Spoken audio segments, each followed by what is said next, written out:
money in their pocket to do the things they love, more faith in their public services, because once again, Labour rebuilt them. Starmer to step down. Keir Starmer takes shocking move, leaves Labour MPs shocked after the 3M petition. Keir Starmer, once hailed as the fresh face of British politics and the leader who would restore the Labour Party after the tumultuous Jeremy Corbyn era, now faces a crisis of confidence that many could not have imagined. With a staggering 3 million signatures on a petition demanding a new general election, Starmer's leadership has come under intense scrutiny. This petition reflects a disapproval rate of 39%, a number that starkly illustrates the growing discontent among voters. Over just 5 months, Starmer has taken 16 overseas trips, raising questions about his priorities at a time when the UK faces significant domestic challenges. Starmer's early tenure sparked hope. He promised to tackle issues like anti-Semitism within the party, hold Boris Johnson accountable for his handling of the COVID-19 crisis, and revitalise the Labour Party's image.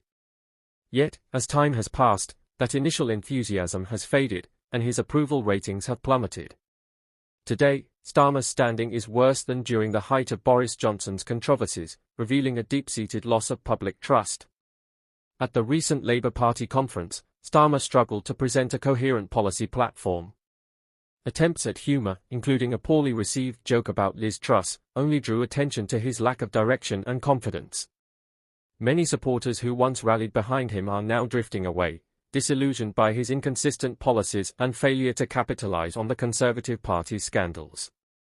The monumental 3 million signatures on the petition for a new election underscore a broader feeling of betrayal among the electorate. People from diverse backgrounds, including a farmer from Yorkshire and a teacher from Manchester, have expressed their frustration over promises that seem increasingly hollow. The farmer is incensed by proposed inheritance tax changes that threaten family farms, while the teacher feels abandoned as educational conditions worsen. This wave of discontent is not limited to Labour supporters, it encompasses former Conservative voters and the politically apathetic, indicating a widespread crisis of trust. Starmer's response to the petition, which he dismissed as being rife with fake signatures and influenced by foreign powers, has only exacerbated public anger. This dismissive attitude reveals a significant disconnect between Starmer and the electorate, as many no longer tolerate arrogance or condescension from their leaders. The notion that he has transformed from a beacon of hope to a figure synonymous with U-turns encapsulates his current predicament. Starmer's recent policy proposals, such as the controversial inheritance tax, have alienated many within the Labour Party itself. Promises to support rural communities and family businesses now ring hollow. Farmers have taken to the streets in protest, exemplifying the anger directed at a leader perceived as betraying core values. Internal divisions within the party further complicate Starmer's position, as members express frustration that current policies do not align with the ideals the party once championed.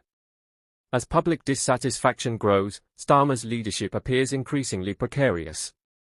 His track record is marred by a notable absence of consistent campaign promises, many of which have been altered or forgotten.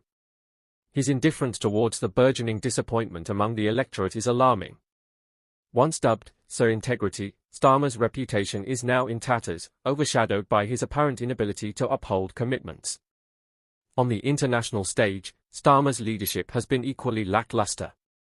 His 16 trips abroad in 5 months have drawn criticism, as many believe these excursions serve more to distract from domestic issues than to address pressing global matters. While the importance of international relationships cannot be understated, the timing of such trips, amidst a cost-of-living crisis and NHS struggles, raises eyebrows. Critics argue that much of the work during these trips could have been managed by existing ministers, suggesting Starmer's attempts to avoid responsibility at home. Meanwhile, the UK continues to grapple with significant international challenges, including the ongoing crisis in Ukraine. The effectiveness of Starmer's foreign policy is under scrutiny as the UK provides military and diplomatic support to Ukraine. However, with the spectre of Donald Trump potentially returning to power, the future of UK-American relations, and, by extension, the UK's position in global politics, hangs precariously in the balance.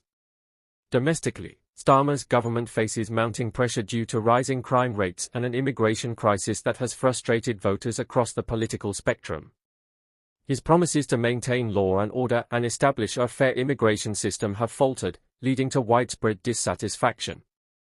Many once loyal supporters now express confusion and anger, feeling abandoned by a party they believed would champion their interests.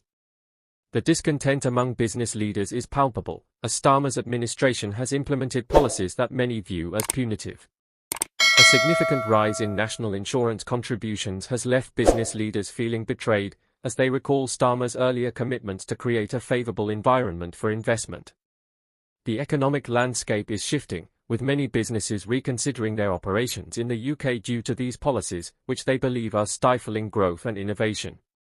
If Starmer does not alter his course quickly, the consequences could be dire.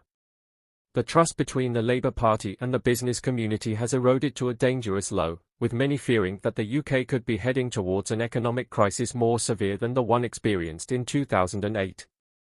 This potential fallout is compounded by the looming threat of rising crime and deteriorating public services, which are becoming increasingly apparent to voters.